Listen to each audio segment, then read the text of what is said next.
নেতাজি সুভাষচন্দ্র বসুকে, মাস্টারদা সূর্য সেনকে, প্রীতিলতা ওদেরকে। দারুণ। মানে আমি সকাল থেকে বিভিন্ন প্রোগ্রামে ছিলাম, কিন্তু বিকালটা এসে আমার মন প্রাণ সব পড়ে। আমি একটু বিদায় দিচ্ছি, অন্য জায়গায় একটু যাবো। সুভাষচন্দ্র বসুকে, মাস্টারদা সূর্য সেনকে, প্রীতিলতা ওদেরকে। বন্দে মাতরম, বন্দে মাতরম। আমরা এগিয়ে চলেছি পথ পরিক্রমায়।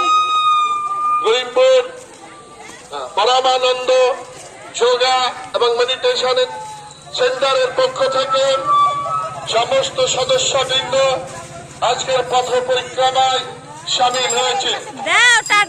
পথ পরিক্রমার মধ্যে দিয়ে গোটা করিমপুর এলাকাবাসীকে আমরা জাগরিত করতে চাই। প্রাণায়াম এবং যোগা একটা অত্যন্ত প্রয়োজনীয় এবং মূল্যবান, যা শরীরকে সুস্থ।